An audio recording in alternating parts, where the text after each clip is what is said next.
हम देश के अंदर चलाएंगे और इस अभियान के माध्यम से हमारे लोकसभा अध्यक्ष ओम बिरला को आप सुन रहे थे। राष्ट्रीय युवा संसद महोत्सव का हिस्सा बनते हुए पिछले साल भी इसका आयोजन हुआ और आज भी इसका आयोजन हुआ है। इसमें पूरे देश भर से कुछ युवाओं को मौका मिलता है कि वो संसद में बैठ करके राष्ट्रीय युवा संसद का हिस्सा बने और वहां पर प्रमुख मुद्दों पर प्रखरता से और मुखरता से बोलते हुए नजर आए। खैर, इसी के साथ आगे बढ़ेंगे, छोटी बड़ी खबरों पर नजर डालेंगे, लेकिन सबसे पहले एक नजर हेडलाइंस पर।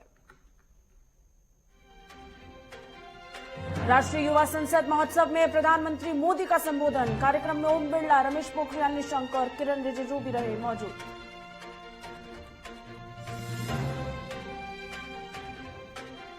पुणे से दिल्ली पहुंची कोविशील्ड वैक्सीन की पहली खेप। 16 जनवरी से कोविड-19 टीकाकरण अभियान की शुरुआत। देश के अलग अलग हिस्सों में पहुंचाई जाएगी डोज।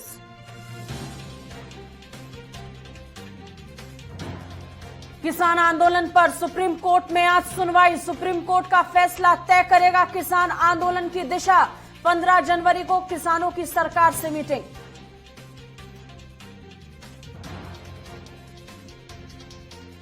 बुलंदशहर के बाद अब मध्य प्रदेश के मुरैना में जहरीली शराब पीने से 11 लोगों की मौत, 7 लोग हुए बीमार, एक की हालत गंभीर। महाराष्ट्र के बाद उत्तराखंड में भी बर्ड फ्लू की पुष्टि। अब उत्तराखंड समेत देश के 10 राज्यों में फैला बर्ड फ्लू। मुंबई में बीएमसी ने जारी किए हेल्पलाइन नंबर।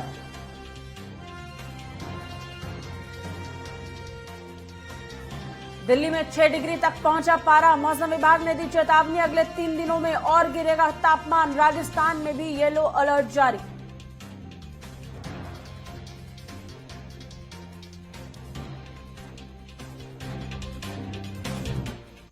वंदे मातरम, आप देख रहे हैं नेटवर्क 10, आपके साथ मैं हूं सांची त्यागी। बड़ी खबर के साथ बुलेटिन की शुरुआत करेंगे। देश में 16 जनवरी से कोविड-19 टीकाकरण अभियान शुरू होने वाला और इसको लेकर पहले चरण में लगभग 3 करोड़ लोगों को कोरोना का टीका लगाया गया है। बड़ी खबर आप तक पहुंचा रहे हैं कि अब कोरोना वैक्सीन की पहली खेप जिस बीच दिल्ली पहुंच गई है, तो पहले चरण में लगभग 3 करोड़ लोगों को कोरोना का टीका लगाया जाएगा। इसी को देखते हुए देश के अलग अलग शहरों में कोरोना वैक्सीन की डोज भी अब भेजी जा रही है। इसी बीच दिल्ली में पहली खेप पहुंच चुकी है। आपको ये बता दें कि इसको लेकर जानकारियां लगातार बीते दिनों से जारी हो रही थी। सोमवार से ही कोरोना वैक्सीन की डिलीवरी का काम शुरू हो गया था और अब अपने पड़ाव तक ये पहुंचती हुई नजर आ रही है। दिल्ली में पहली खेप पहुंच चुकी है। सीरम इंस्टीट्यूट ऑफ इंडिया से ट्रक और विमान के जरिए विशेष फ्रीजर में कोविशील्ड वैक्सीन की डोज को रखा गया है, जिसको दिल्ली पहुंचा दिया गया है। आपको बता दें, आने वाले कुछ दिनों में 5 और कंटेनर ट्रकों के जरिए गुजरात, मध्य प्रदेश, हरियाणा में कोविशील्ड वैक्सीन की सप्लाई की जाएगी। बड़ी खबर आप तक पहुंचा रहे हैं। 16 जनवरी से कोविड-19 टीकाकरण अभियान की शुरुआत होगी और बहुत बड़ी खबर ये पूरे देश के लिए है, क्योंकि अब अलग अलग हिस्सों तक इस वैक्सीन को पहुंचाया जाएगा। आपको बता दें, विभिन्न फ्रीजरों में और स्पेशल फ्रीजर जो तैयार किए गए हैं वैक्सीन को लेकर, उनके अंदर इनकी सप्लाई अब लगातार तेज है। दिल्ली में पहली खेप पहुंच चुकी है। बड़ी अपडेट और बड़ी खबर आप तक पहुंचा रहे हैं। कोरोना वैक्सीन की पहली खेप अब दिल्ली पहुंच चुकी है। 16 जनवरी से कोविड-19 टीकाकरण अभियान शुरू होगा। इस बीच कल की बैठक बहुत महत्वपूर्ण थी, जब प्रधानमंत्री ने तमाम राज्यों के मुख्यमंत्रियों के साथ वर्चुअली वीडियो कॉन्फ्रेंसिंग के जरिए से बात की थी। एक ब्लूप्रिंट उनके सामने रखा था, आप लोगों को किस तरीके से काम करना है, राज्यों में किस तरीके से तैयारियां होनी चाहिए, कितनी डोज किस राज्य को कितनी मिलेगी, इसके बारे में भी लगभग आइडिया सभी राज्यों को दे दिया गया था। बड़ी खबर आप तक पहुंचा रहे हैं। कोरोना वैक्सीन की पहली खेप दिल्ली पहुंच चुकी है।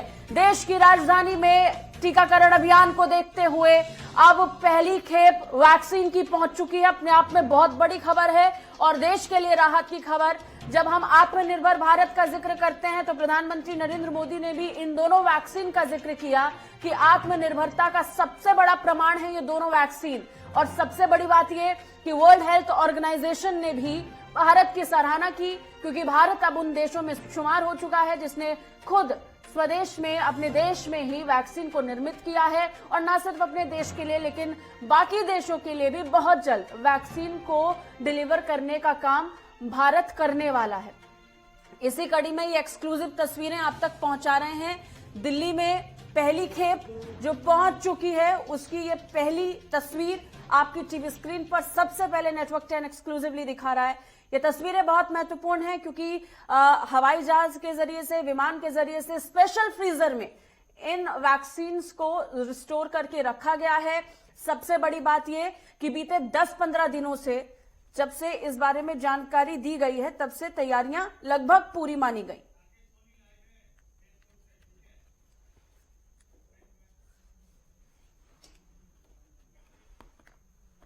और इस बीच ज्यादा जानकारी के साथ हमारे सहयोगी राकेश सोनी इस वक्त दिल्ली एयरपोर्ट से जुड़े, उनसे बात करेंगे। राकेश, दिल्ली के लिए अच्छी खबर है, पहली खेप पहुंच चुकी है, विमान के जरिए से, कंटेनर के जरिए से, ट्रक्स के जरिए से ये सप्लाई अब हो चुकी है। और सबसे बड़ी बात, इंतजार इस बात को लेकर है कि अब ये अभियान कब शुरू होगा, किस तरीके से टीका लगाया जाएगा। हालांकि ड्राई रन हो चुका है लेकिन अब अंतिम रूप देखने को मिलेगा। बिल्कुल सांसी, जिस तरीके से क्योंकि जो पहली खेप है वो पहुंच चुकी, पुणे से जो फ्लाइट थी वो पहुंच चुकी। इस वक्त हम कार्गो पे हैं और आपको मैं पीछे दिखाऊंगा जिस तरीके से, क्योंकि तमाम जो मीडिया है वो यहां पर पहुंची है और साथ ही साथ अगर जिस तरीके से नेटवर्क 10 पल पल अपने दर्शकों को ये खबर पहुंचा रहा है, क्योंकि जो पहली खेप थी 1 करोड़ के करीब की जो डोज है वो यहां पर पहुंच चुकी। पुणे से ये जो फ्लाइट थी वो दिल्ली पहुंची है। उसके बाद अब कार्गो से ये जो वैक्सीन है ये यहां से निकलेगी और इसको अब पहुंचना होगा करनाल। करनाल के बाद ये अलग अलग और राज्यों के साथ साथ दिल्ली में भी पहुंचेगी, क्योंकि 16 जनवरी से जो वैक्सीन का जो टीकाकरण है वो लगाया जाएगा। तो साची जिस तरीके से इंतजार था लोगों को, वो इंतजार खत्म हो गया, क्योंकि इससे पहले, क्योंकि 2 दिन पहले देश के प्रधानमंत्री नरेंद्र मोदी ने इसकी घोषणा कर दी थी कि 16 जनवरी से जो टीकाकरण है वैक्सीन का वो लगाया जाएगा। तो जो इंतजार है वो खत्म हो चुका है। और इसके बाद क्योंकि जो पहली खेप है ये पुणे से पहुंची है, उसके बाद और भी खेप है वो पहुंचेगी, क्योंकि 3 करोड़ लोगों को तकरीबन जो है वैक्सीन लगाई जाएगी। क्योंकि जो फ्रंट वॉलेंटियर है उनको ये सबसे पहले वैक्सीन लगाई जाएगी। और लगातार जिस तरीके से, क्योंकि कोरोना के जो मामले थे वो सामने आ रहे थे, बढ़ रहे थे, और वैक्सीन ही एक इसका इलाज था। तो जो वैक्सीन है वो पहुंच चुकी। 16 तारीख से ये पहला टीकाकरण जो है वो शुरू होगा और उससे लोगों को कहीं ना कहीं जो सुविधा मिलेगी। कि कितनी डोजेस अब दिल्ली में पहुंची हैं, दिल्ली को कितनी डोज मिली हैं सरकार की तरफ से, या फिर कितने डिलीवर हो गई हैं, इस बारे में कोई जानकारियां?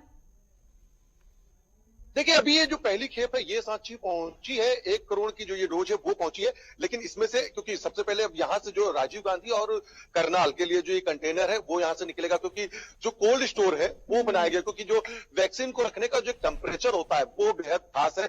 -25 डिग्री पे टेम्परेचर पे वैक्सीन रखी गई है।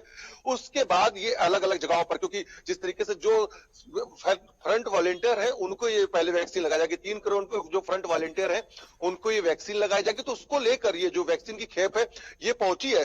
दिल्ली के साथ साथ तमाम और अन्य राज्य हैं, क्योंकि अगर चाहे उत्तर प्रदेश की बात की जाए, उत्तराखंड की बात की जाए, चाहे बिहार, महाराष्ट्र, सभी जगह पर भी जितने भी जो फ्रंट वॉलेंटियर थे उनकी एक संख्या बनाई गई थी। 3 करोड़ के करीब जो फ्रंट वॉलेंटियर है जिन्होंने कोरोना योद्धा की भूमिका निभाई थी, उनको सबसे पहले ये वैक्सीन लगाई जाएगी। क्योंकि ड्राई रन था वो हो चुका था, ड्राई रन के बाद ही ये निर्णय लिया गया था कि किस तरीके से जो वैक्सीन है हिंदुस्तान पहुंचेगी। और क्योंकि ये दोनों जो वैक्सीन जो पास की गई थी हिंदुस्तान की है, तो पुणे से ये एसपीआई के द्वारा ये जो वैक्सीन तैयार की थी, उसके बाद पहले कंटेनर से एयरपोर्ट पहुंची, एयरपोर्ट के बाद ये यहाँ दिल्ली के एयरपोर्ट पे पहुंच चुकी है। और कार्गो से महज कुछ ही मिनटों में ये जो कार्गो है ये निकलेगा, जो कंटेनर है। इसके बाद ये राजीव गांधी के साथ साथ करनाल, क्योंकि 2 जगह पर ये जो खेप है ये रखी जाएगी। और उसके बाद जो टीकाकरण है, क्योंकि जो टीकाकरण की जो तिथि मुकर्रर करेगी वो 16 जनवरी है। 16 अच्छा, जनवरी बताया जा रहा है कि पुणे से जिस सीरम इंस्टीट्यूट का हम जिक्र कर रहे हैं, जिन्होंने इस कोविशील्ड वैक्सीन की सप्लाई की शुरुआत आज से कर दी है, ये लगभग 13 अलग अलग जगहों पर आज अपनी वैक्सीन को भेज रही है। इसके बाद आप भी बता रहे हैं कि कोल्ड स्टोरेज एक जगह वेयरहाउस की तरह उसको बनाया गया है, जहां एक तय टेम्परेचर है जहां पर इन वैक्सीन को रखा जाएगा और उसके बाद आगे इनका वितरण होगा और उसके बाद इसकी शुरुआत 16 जनवरी से हो जाएगी। ये प्रक्रिया जो चल रही है, इस दौरान कौन कौन इसका हिस्सा बन रहे हैं? क्या राज्य सरकार की भूमिका नजर आ रही है, केंद्र सरकार की क्या भूमिका नजर आ रही है, साथ ही साथ अलग अलग राज्यों की स्वास्थ्य विभाग की टीम किस तरीके से काम कर रही है, इस बारे में भी जानकारियां दीजिए। बिल्कुल देखिए साक्षी, देखिए इस चीज की अगर सबसे पहली बात की क्योंकि केंद्र सरकार की तरफ से ये निर्णय ले लिया गया था कि 16 जनवरी से जो टीकाकरण है वो लगाया जाएगा लगातार, जिस तरीके से क्योंकि जो ड्राई रन था वो हो चुका था। खुद स्वास्थ्य मंत्री हर्षवर्धन इसकी पूरी तरीके से जानकारी जुटा चुके थे, कहां कहां पर जो वैक्सीन है पहुंचाई जाएगी, किस तरीके से खेप होगी, वो पहुंचेगी, किनको लगाई जाएगी। तो अगर क्योंकि दिल्ली की बात की जाए तो यहाँ पर दिल्ली पुलिस है, दिल्ली ट्रैफिक पुलिस है, पूरी तरीके से एक जो कॉरिडोर बनाया जाएगा क्योंकि पायलट किया जाएगा यहाँ से, क्योंकि अलग राज्य में भी जाती तो ट्रैफिक में ना गाड़ियां फंसे, क्योंकि पीक आवर भी है, सुबह का वक्त होता है, लोग अपने काम काज पे निकले तो एक राज्य से दूसरी राज्यों पे पहुंचाना है, तो उसके लिए भी एक जो ट्रैफिक पुलिस के साथ साथ जो दिल्ली पुलिस उसकी एक भूमिका रहेगी। पूरी तरीके से उसको पायलट किया जाएगा। उसके बाद ही क्योंकि ये जो कंटेनर है ये यहाँ से पहले करनाल और फिर 2 जगह राजीव गांधी यहाँ जाएगा, दोनों जगहों से अलग अलग, क्योंकि फिर इसका डिस्ट्रीब्यूशन होगा, क्योंकि आज 12 तारीख है और 16 तारीख से ये टीकाकरण लगना है, तो उसको लेकर ये पूरी तैयारियां कर चुकी गई थी, ड्राई रन हो चुका था। अब ये कहां पे डिस्प्यूट होनी है ये किया जाएगा कि डिस्पैच अलग अलग जगहों पर किया जाएगा, जहां पर। चलिए, बहुत शुक्रिया राकेश तमाम जानकारी के लिए। तो हमारे सहयोगी संक्षेप में एक एक अपडेट आप तक पहुंचा रहे थे, किस तरीके से आगे अभियान होने वाला है।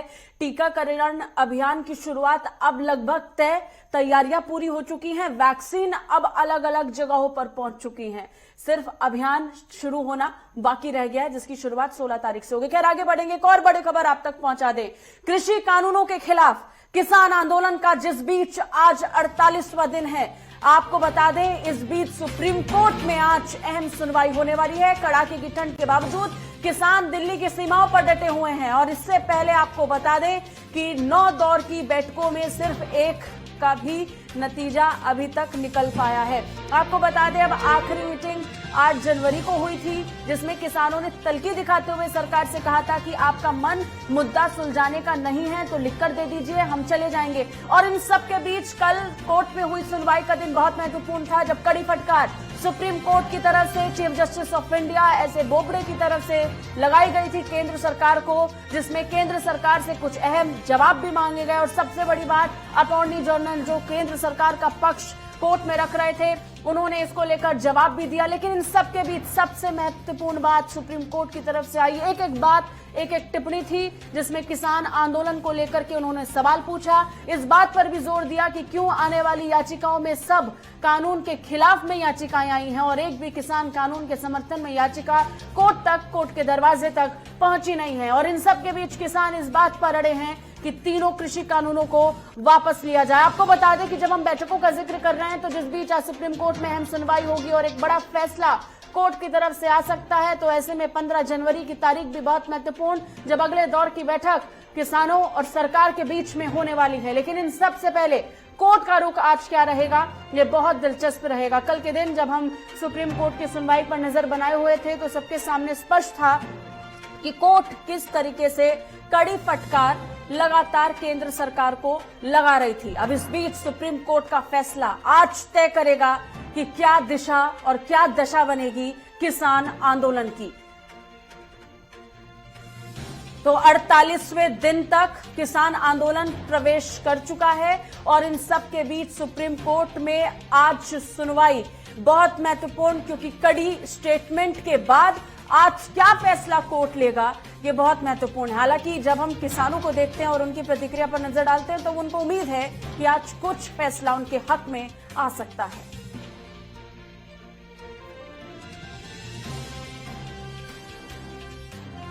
और इन सब के बीच हमारे सहयोगी लगातार फील्ड पर उतरे हुए हैं, जानकारी हम तक पहुंचा रहे हैं। विवेक दीक्षित हमारे सहयोगी सुप्रीम कोर्ट के बाहर से हमारे साथ जुड़ चुके हैं, इसी के साथ गजेंद्र सिंह जो बुराड़ी ग्राउंड पर लगातार बने हुए हैं, जहां पर आंदोलन इस वक्त तेज है, वो भी हमारे साथ हमारे सहयोगी जुड़ गए। सबसे पहले विवेक, आपका रुख करेंगे। जब हम बात सुप्रीम कोर्ट की करते हैं तो कल का दिन बहुत दिलचस्प रहा, महत्वपूर्ण रहा। बहुत सी ऐसी टिप्पणियां, ऐसे स्टेटमेंट्स कोर्ट की तरफ से आई जिसमें कड़ी फटकार केंद्र सरकार को लगी और कहीं ना कहीं किसानों को एक आश्वासन मिला कि हो सकता है उनके हक में सुप्रीम कोर्ट आज कुछ फैसला ले ले।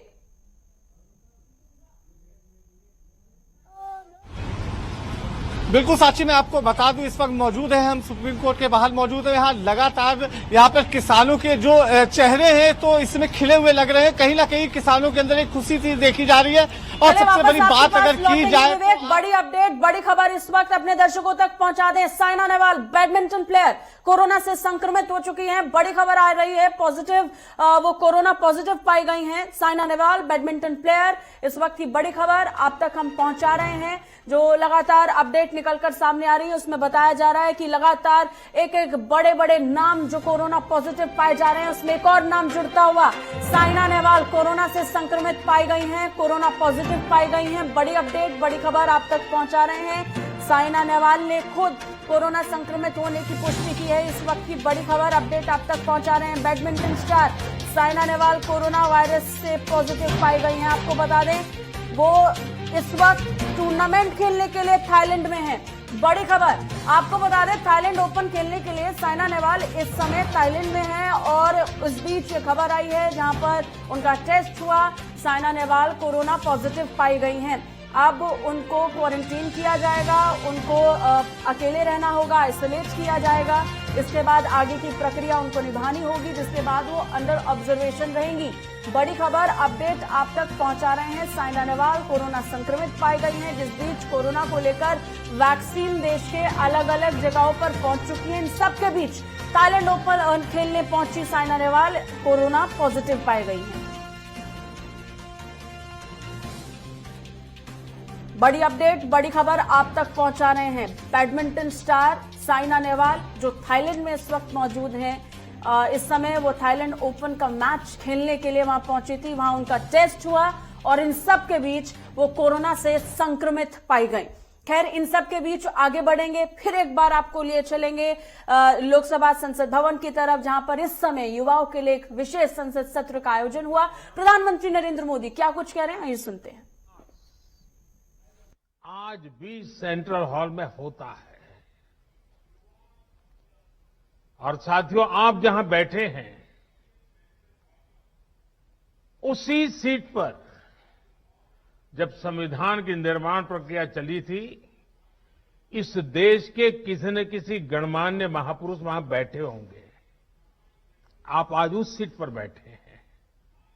मन में कल्पना कीजिए कि जिस जगह पे देश के वो महापुरुष बैठे थे, आज वहां आप बैठे हैं। देश को आपसे कितनी अपेक्षाएं हैं। मुझे विश्वास है ये अनुभव इस समय सेंट्रल हॉल में बैठे सभी युवा साथियों को भी हो रहा होगा। आप सभी ने जो यहां संवाद किया, मंथन किया, वो भी बहुत महत्वपूर्ण है। इस दौरान स्पर्धा में जो विजेता हुए हैं उनको मैं बधाई देता हूं, अपनी शुभकामनाएं देता हूं। और यहां जब मैं आपको सुन रहा था तो मुझे विचार आया और इसलिए मैंने मनोमन तय किया है कि आपके जो भाषण है उसको मैं आज मेरे ट्विटर हैंडल पर से ट्वीट करूंगा।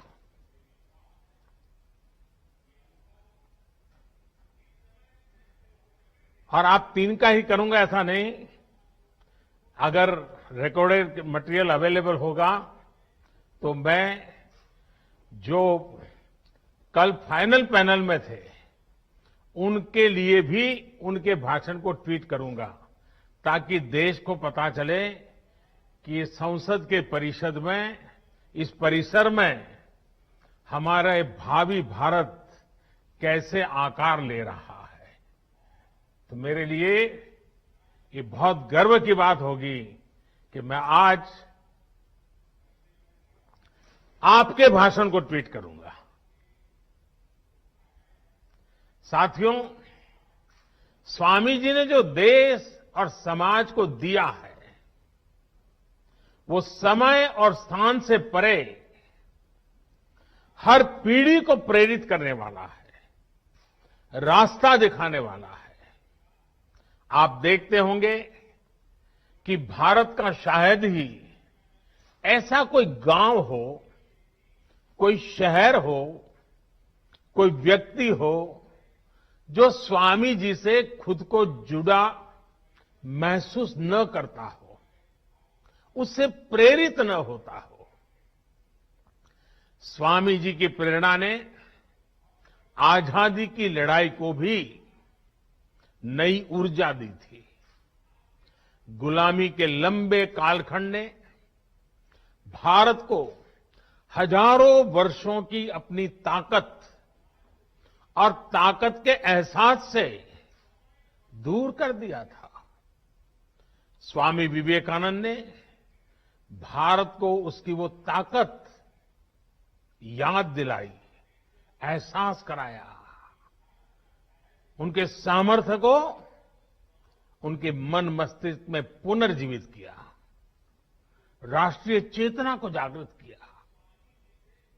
आप ये जानकर हैरान रह जाएंगे कि उस समय क्रांति के मार्ग से भी और शांति के मार्ग से भी, दोनों ही तरह से जो आजादी के लिए जंग चल रहा था, आजादी की लड़ाई लड़ रहे थे, वो कहीं न कहीं स्वामी विवेकानंद जी से प्रेरित थे।